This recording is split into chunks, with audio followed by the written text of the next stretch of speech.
Selamat petang, salam sejahtera. Isu hangat petang ini, kalau benar Mahu Agong campur tangan, jatuhkanlah Mahyadin lebih dahulu daripada Sahabudin Husin.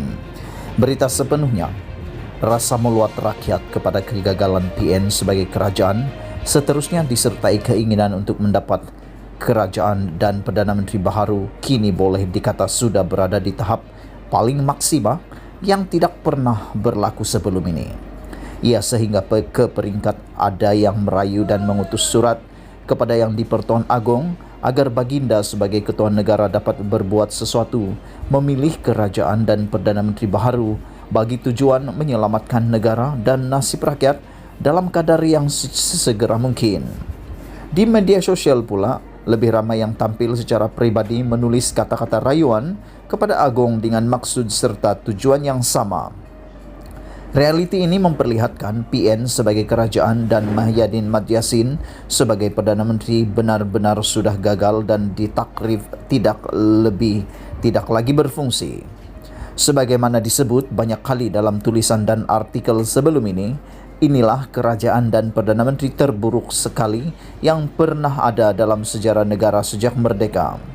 Meskipun negara mengamalkan demokrasi berparlimen dan rakyat pada hakikatnya mempunyai hak serta kebebasan tertentu, tetapi dengan Mahyadin menguatkan darurat yang bersekali dengan parlimen turut digantung dan ia akhirnya difahami serta disedari lebih bertujuan melindungi kuasanya berbanding untuk memerangi COVID-19, semuanya jadi terbatas dan tersekat begitu saja.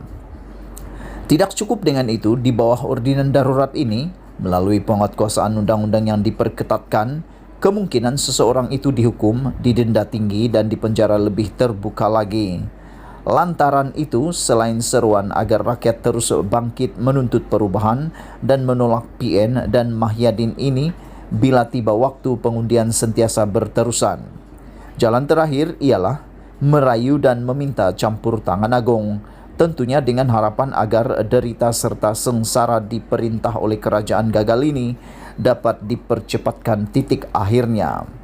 Tetapi, meskipun kini semakin banyak pihak tampil menulis surat dan merayu kepada Agong, termasuk lebih awal daripada itu, PH yang dipimpin Anwar Ibrahim sendiri telah berbuat demikian dengan tuntutan agar parlimen dapat dikembalikan fungsinya untuk bersidang. Apakah semua usaha ini akan memungkinkan berlakunya perubahan? Secara amnya, memang tidak salah meminta campur tangan Agong atau menulis surat kepada Baginda. Namun harus juga difahami, negara ini mengamalkan demokrasi berparlimen dengan Agong adalah ketua negara, sementara Perdana Menteri merupakan ketua kerajaan. Sebagai ketua negara, sebarang tindakan atau keputusan Agong mestilah atas nasihat Perdana Menteri atau Mahyadin selaku ketua kerajaan.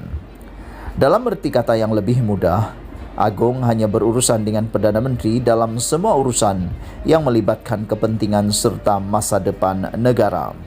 Agong juga tiada kuasa memecat Perdana Menteri, melainkan Perdana Menteri sendiri yang sedia meletakkan jawatan atau jika dinasihatkan oleh Baginda berbuat demikian. Namun demikian, melainkan kiranya berlaku keadaan yang cukup kritikal, maka tidak ada catatan sejarah sebelum ini di mana Agong pernah meminta atau menasihati Perdana Menteri untuk meletakkan jawatan. Bahkan, dalam kes Tun Mahathir Mohamad meletakkan jawatan pada 2020 dahulu, Agong sebaliknya yang menasihatkan bekas Perdana Menteri itu agar tidak meletakkan jawatannya. Agong hanya akan campur tangan untuk memilih ketua kerajaan baharu jika Perdana Menteri sudah meletakkan jawatannya. Campur tangan istana ini bukan saja pernah berlaku di peringkat persekutuan ketika Tun Mahathir meletakkan jawatan pada 2020 lalu. Malah juga di beberapa negeri setelah berlakunya, menteri besar atau ketua menteri dijatuhkan terlebih dahulu. Maka itu, meskipun wujudnya kecenderungan meminta campur tangan Agong itu memperlihatkan suara derita rakyat yang kian merata, mahukan perubahan dan gambaran tidak tahan lagi terus diperintah oleh sebuah kerajaan yang gagal, realitinya adalah sukar, bahkan hampir mustahil untuk mengharapkan berlaku apa-apa. Apa-apa kemungkinan untuk berlaku mesti dimulai dengan Muhyiddin dijatuhkan terlebih dahulu. Selepas itu barulah tiada pilihan untuk Agong campur tangan memulihkan keadaan. Tidak perlu menunggu parlimen dibuka atau bersidang terlebih dahulu untuk menjatuhkan Perdana Menteri, kerana sebagaimana Tun Mahathir telah dijatuhkan hanya melalui gerakan di sebuah hotel dan beberapa ketua kerajaan negeri sebelum ini pula ditumbangkan melalui kesepakatan yang tidak kelihatan. Makanya di mana-mana pun seorang pemimpin itu boleh ditumbangkan.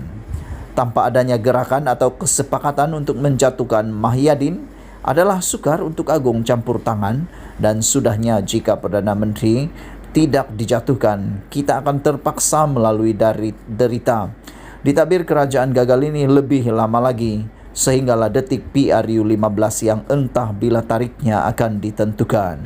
Ditulis oleh Sahbudin Husin, 7 Jun 2021.